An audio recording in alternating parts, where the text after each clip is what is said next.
بهذا التكريم في ساحه ماريشال وفي الدار البيضاء.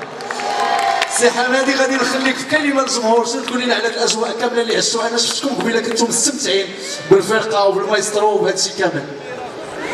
الحقيقه مساء الخير، الحضور الكريم، هذه اللحظه هذه ستبقى في الذاكره مدى الحياه، وعمرني ما غاديش ننسى هذه اللحظه هذه. وهذا التجديد هذا كيتهدى لكم انتم اللي حاضرين معانا. هذا الشيء راه ماشي ديالنا حنا، بل انتم اللي كديروا ماشي حنايا، مهدي لكم انتم، وشكرا لكم.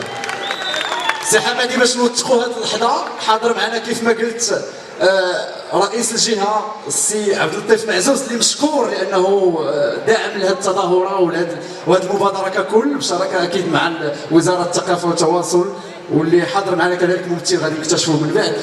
كاين ان تروفي اللي غادي نسلموه لك هذه الليله هذه، واللي غادي يقدمه السيد رئيس الجهه السيد عبد اللطيف معزوز رئيس جهه الدار البيضاء السطات، اللي غادي نستقبلوه تحت تصفيقات الجمهور. فمشكور فعلا لانه مبادره جميله، مبادره رائعه ولحظه اعتراف لهذه المجموعه الكبيره. سيد رئيس اهلا وسهلا مرحبا بك، شكرا بزاف على الحضور ديالك وعلى دعمك لهذه المبادره، وغادي نطلب منك باش نسلموا هذا التروفي للسي حمادي عن مجموعه المشاهب.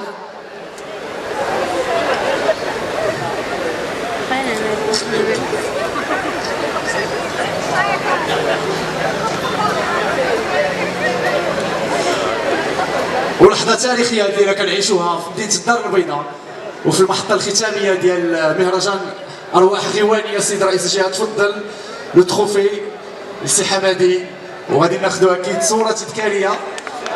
تفضل باش نوثقوا هذه اللحظه، لحظه كبيره ولحظه تاريخيه كنعيشوها. يا سلام.